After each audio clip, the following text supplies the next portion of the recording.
محلے میں یہ خبر گھر گھر پھیل گئی کہ سید جعفر علی اپنی منجلی بیٹی طلعت کی شادی موٹی عورت کے سوتیلے بیٹے اختر سے کر رہے ہیں۔ یہ یقین نہ آنے والی بات تھی، ایک تو اس لیے کہ طلعت تھی کتنی بڑی، 10-11 سال کی ناک منہ پوچھتی بچی، اس سے 4-5 سال بڑی بہن عفت کنواری تھی، اور پھر سوچا جائے تو ہنسی آنے لگتی ہے کہ ان دونوں کا جوڑ کیا۔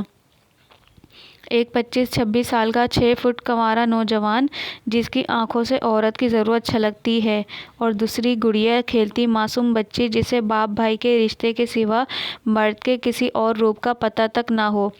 سید جعفر علی اچھی حیثیت کے آدمی تھے، شریف خاندانی اور معزز گھرانوں میں ان کا شمار ہوتا تھا، ایسی نامعقولیت کی ان سے توقع نہیں کی جا سکتی تھی۔ پوچھنے والوں نے جرأت کر کے پوچھ بھی لیا کہ میاں یہ اندھیر کیوں کر رہے ہو؟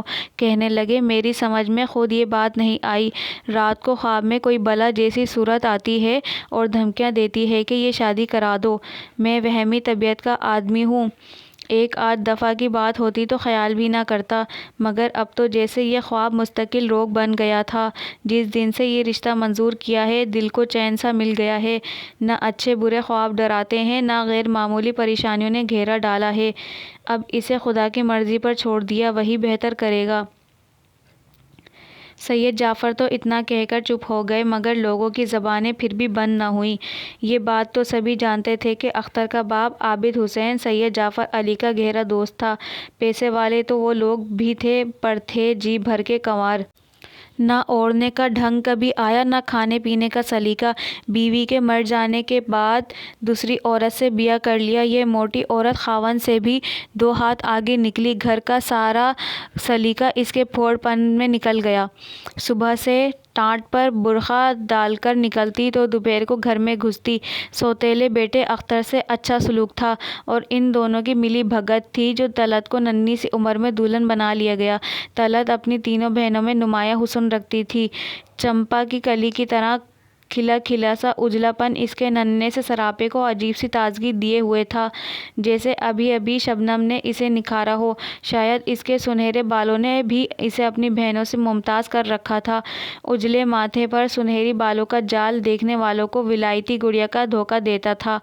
عابد حسین کی موٹی بیوی جب بھی ان کے یہاں آتی، طلعت کو بہانے بہانے سے اپنے پاس بلا کر غور سے دیکھتی۔ انہیں ان دنوں اختر کے لیے دلہن کی تلاش تھی۔ ایک دن کہہ بیٹھیں کہ بہن، برا مانو یا بھلا، مجھے تو اختر کے لیے ایسی لڑکی چاہیے، اب کہاں کہاں اور خاک چھانوں گی۔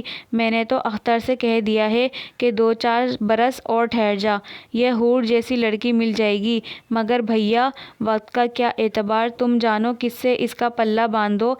میں آج ہی اپنا سوال آپ کی جھولی میں ڈالے جا رہی ہوں، سوچ سمجھ کر جواب دے دینا۔ گھر والے اسے مذاق سمجھے، مگر موٹی خالہ تو سنجیدہ ہو گئیں، روزانہ چکر لگانے لگیں۔ طلعت کی ماں نے صاف صاف کہہ دیا کہ ابھی تو ہم اپنی بڑی بیٹی کا رشتہ نہیں کر رہے، اور یہ تو ابھی بہت ہی چھوٹی ہے، جو سنے گا ہنسے گا۔ یہاں سے مایوس ہو کر موٹی خالہ نے اس کے باپ کے آگے سوال رکھا۔ عابد حسین نے دوست کو مجبور کرنا شروع کر دیا۔ دونوں میاں بیوی نے جوتے گھس ڈالے، مگر جعفر علی ٹال مٹول کے علاوہ اور کچھ نہ کر سکے۔ اس پر کچھ تلخی بھی ہوئی، اور موٹی خالہ نے آنا کم کر دیا۔ بقول موٹی خالہ کے اب یہ ان کی ضد بن گئی تھی، وہ طلعت کو بہو بنائیں۔ سیدھے ہاتھوں سے گھی نہ نکلتے دیکھ کر وہ اوچھے ہتھیاروں پر اتر آئیں۔ سید جعفر علی کا گھرانہ تعویذ گنڈوں پر اعتبار نہ کرتا تھا، مگر پھر بھی جانے کیوں سید جعفر علی پریشانیوں میں گھر گئے۔ ان کی چارپائی تلے ڈھیروں تعویذ ملتے، اٹھتے بیٹھتے دل پکڑتے، کہتے لگتا ہے کوئی دل چٹکیوں سے مسل رہا ہے۔ سوتے سوتے چونک اٹھتے، پھر ساری رات جاگتے گزرتی۔ ان تمام باتوں کا رد عمل یہ ہوا کہ وہ طلعت کا اختر سے رشتہ منظور کر بیٹھے۔ کہنے لگے جو عورت اس محبت چاہت سے یہ رشتہ مانگ رہی ہے، وہ بچی کو بہت خوش رکھے گی، اور اس طرح اس پڑھے لکھے دور میں یہ جاہلانہ رسم ادا کر دی گئی۔ لوگوں کی باتوں سے گھبرا کر نکاح بہت خاموشی سے ہوا۔ گھر کے 2-4 لوگ شریک تھے۔ طلعت کو اس دن اسکول سے چھٹی کرائی گئی۔ دوسری تیسری میں تو پڑھتی تھی۔ خوش ہو گئی کہ چلو آج کی چھٹی ہو گئی۔ سحر کے وقت اسے لال جوڑا پہنایا گیا جسے دیکھ کر وہ دیر تک اتراتی رہی۔ اس سے بیٹھا نہ گیا۔ اپنی امی کے سر ہو گئی کہ مجھے باہر جانے دو۔ مٹھائی اور پیسوں کی لالچ میں ذرا دیر کے لیے ٹکی۔ اس وقت اس کا نکاح پڑھوا دیا گیا جسے رسم بسم اللہ یا سالگرہ جیسی کوئی تقریب سمجھ کر وہ خوش ہوتی رہی۔ اسے کیا پتا تھا کہ اس کی لا علمی میں اس کی زندگی کا سب سے اہم فیصلہ کر دیا گیا ہے۔ 1-1.5 سال بعد جب وہ ذرا سیانی ہوئی تو پتہ چلا کہ وہ اس لمبے تڑنگے اختر کی منکوہہ ہے جو ہر دوسرے تیسرے روز ان کی یہاں موٹی خالہ کے ساتھ آتا رہتا ہے۔ یہ لوگ ہمیشہ اس کے لیے کچھ نہ کچھ لے کر آتے، کبھی کپڑے جوتے، کبھی پھل مٹھائیاں۔ اس کی ہمیشہ یہی فرمائش رہی ہے کہ مجھے سوتی جاگتی گڑیا چاہیے۔ اختر نے اپنی دلہن کی اس فرمائش کو اپنی توہین سمجھ کر کبھی پورا نہ کیا۔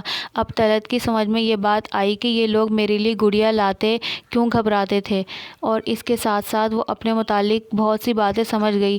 یہ کہ وہ اس گھر میں مہمان کی سی حیثیت رکھتی ہے۔ کچھ دنوں بعد اسے یہاں سے ہمیشہ کے لیے جانا پڑے گا کیونکہ موٹی خالہ اب واضح طور پر کہنے لگی تھی کہ اب لڑکی کی رخصتی ہو جانا چاہیے، ہم زیادہ انتظار نہیں کر سکتے۔ طلعت کی امی نے اپنی سی بہت کوشش کی کہ ابھی بچی چھوٹی ہے، شادی کی ذمہ داریاں نہیں سنبھال سکتی، کوئی کام دھام اسے آتا نہیں، وہاں جا کر کیا کرے گی، مگر موٹی خالہ نے کسی کی نہ سنی۔ نکاح کے بعد لڑکی والے بے بس ہو جاتے ہیں۔ موٹی خالہ نے شور ہی اتنا مچایا کہ ان کی زبان بند کرنے کے لیے لڑکی کی رخصتی کرنا پڑی۔ نئے گھر میں آ کر طلعت سہم سی گئی۔ وہاں موٹی خالہ آتی تو آتے ہی چٹ چٹ اس کی بلائیں لیتی تھیں، یہاں ان کے تیور ہی کچھ اور تھے۔ اے بس کرو یہ نخرے نخرے، تمہیں ساری زندگی اسی گھر میں رہنا ہے، ابھی سے گھر بار سنبھالو گی تو سلیقہ آئے گا، ورنہ ماں باپ نے سکھایا ہی کیا ہے، کھانا اور مستانہ۔ چلو اٹھو، کپڑے بدل کر اندر آؤ باورچی خانے میں۔ یہ پہلی تلخ ڈانٹ تھی جو شادی کے 7ویں روز طلعت کو سننا پڑی۔ اب تک بھی اسے شادی نے جھلمل کپڑوں اور سونے کے زیورات کے سوا دیا ہی کیا تھا، اس کے بدلے جو کچھ لیا تھا وہ بھلانا اس کے بس کی بات نہ تھی۔ ماں باپ بہن بھائی سب چھن گئے، ان چیزوں سے اسے نفرت ہو گئی۔ اسے تو وہ سوتی کپڑے کے چند جوڑے ہی بھلے جنہیں پہن کر وہ آزادی سے گھوم پھر تو سکتی تھی، یہاں تو یہ کھاؤ وہ پہنو، یہاں اٹھو وہاں بیٹھو کی لاٹھی سے اسے ہنکایا جا رہا تھا۔ جس شخص کو اس کا شوہر کہتے تھے اس سے اسے قریب آنے کی اجازت نہیں تھی، کیونکہ موٹی خالہ کا یہی حکم تھا۔ اتنا بڑا ہو کر بھی اختر سوتیلی ماں کی آواز سے کانپتا تھا۔ اس کے لیے طلعت ایک ایسا کھلونا تھی جو شوکیس میں سجایا ہوا تھا۔ وہ دور دور سے اسے دیکھتا اور آنکھیں جھپکائے پاس سے گزر جاتا۔ اختر کی آواز سنتے ہی طلعت بے چین سی ہو جاتی۔ وہ چاہتی تھی اختر اس سے بھی باتیں کرے، جس طرح وہ لوگوں سے ہنس ہنس کر بولتا ہے اسے بھی قابل توجہ سمجھے۔ جن اڑوس پڑوس کی عورتوں نے موٹی خالہ کا یہ رویہ دیکھا تو سمجھایا کہ اگر تم صرف کام کرنے کے لیے ہی اسے یہاں لائی ہو تو بہن یہ تمہارا ظلم ہے۔ اس پر موٹی خالہ تنک کر بولی، میں تو طلعت کو اس لیے لے کر آئی ہوں کہ وہاں یہ پھوڑ پن سے پل رہی تھی، یہاں کام کرے گی تو گھر چلانے کا سلیقہ آئے گا۔ طلعت نے یہ سنا اور خون کا گھونٹ بھر کر چپ ہو گئی، کہتی بھی کس سے، خود رو دھو کر بیٹھ گئی۔ گھر کا سارا بوجھ اس پر ڈال دیا گیا۔ شروع کے 10-12 دنوں میں اس کی غلطیاں نظر انداز کر دی گئیں، پھر موٹی خالہ نے زبان کے ساتھ ساتھ ہاتھ بھی چلانے شروع کر دیے۔ پیٹتی بھی بے دردی سے تھیں، جو ہاتھ میں آتا کھینچ مارتی۔ اس کے سنہری بالوں میں ہفتوں کی دھول جمی رہتی، بدن چڑھا کپڑا 15-16 دن تک بدلنے کی سدھ بدھ نہ رہتی۔ خالہ کا خوف اسے لٹوں کی طرح گھمائے رکھتا، یہ صاف کرو وہ دھو، یہ پکا وہ لا۔ بیچاری آنسو بھری آنکھوں سے دروازے کو چوری چوری تکتی کہ آج ابا آئے، آج آئے۔ ان 6 مہینوں میں اس کے گھر سے صرف 2 بار ابا آئے تھے۔ موٹی خالہ نے اسے ایک منٹ اکیلا نہیں چھوڑا تھا جو وہ دل کی بات باپ کو کہہ سکتی۔